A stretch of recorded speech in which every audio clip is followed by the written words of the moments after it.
இன்றே டவுன்லோட் செய்து உங்கள் ஃபேவரட் ஷோக்களை என்ஜாய் பண்ணுங்க. என்னண்ணா வந்ததுல இருந்து பட்டாசு மாதிரி வெடிச்சுக்கிட்டே இருந்தீங்க, இப்போ இவ்ளோ அமைதியாயிட்டீங்க.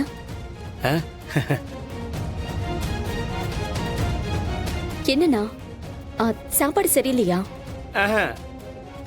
அதெல்லாம் ஒண்ணு இல்லம்மா, நல்லா இருக்குமா. ஆமா தம்பி, கொஞ்ச நேரமா பாத்துக்கிட்டே இருக்கேன், உங்க முகமே சரியில்லையே. உங்க ஃப்ரெண்டு ஏதாவது சொன்னாரா? நான்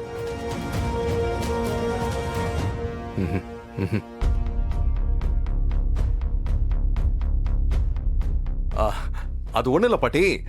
இங்க தங்க சொன்னீங்கல்ல, அதான் அவனுக்கு வீட்டு ஞாபகம் வந்துருச்சு போல இருக்கு. என்னடா கார்த்தி? ஓஹோ, அது ஊர்ல ஆடு மாடு எல்லாம் வேற வளர்க்குறான், அதான் யோசிக்கிறான்.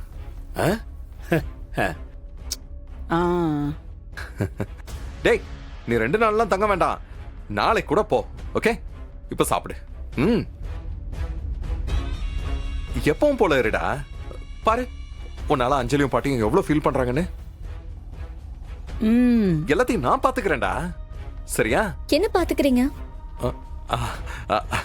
அது அவன் வீட்டுல கொஞ்சம் பிரச்சனைன்னு சொன்னா, அதான் பேசி சரி பண்ணலான்னு சொன்னேன். அண்ணா, நீங்க கவலைப்படாதீங்க. இனிமே உங்க வாழ்க்கையில எந்த பிரச்சனையும் இருக்காது. எல்லாத்தையும் அவர் பார்த்துப்பாரு.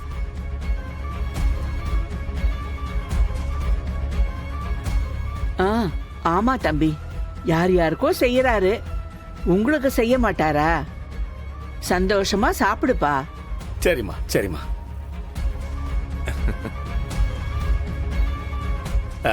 தங்கச்சி, இன்னொரு சப்பாத்தி கொடுமா. அட அண்ணா, போடு அஞ்சலி. இப்படிதான், நீங்க கவலைப்படாதீங்க. சரி. இப்படி இருந்தாதான் எங்களுக்கு பிடிக்கும். சாப்பிடுங்க. கொஞ்சம் குழம்பு ஊத்துமா. நீங்க ஒண்ணு நினைக்காதீங்க, சாப்பிடுங்க. சரி சரி.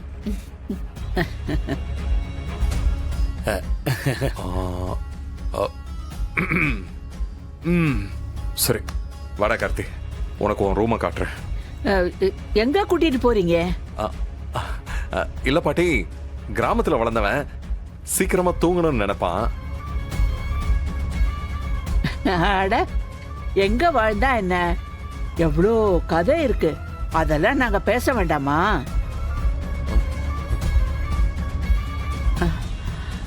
நான் தூங்க 10-12 மணி ஆயிடும். அது வரைக்கும் போர் அடிக்கும்ல, அவரை விட்டுட்டு போப்பா, நாங்க பேசிட்டு இருக்கோம். இல்ல பாட்டி, இவன் சிரமப்படுவான். நீங்க அஞ்சலி கூட பேசிக்கிட்டு இருங்களேன். அஞ்சலி, நீ பாட்டி கூட பேசிக்கிட்டு இரு. நான் இவனை ரூம் கூட்டு போறேன். டேய், போடா. சரி, அஞ்சலி கூட பேச சொல்லிட்டு போறாரு. சரி.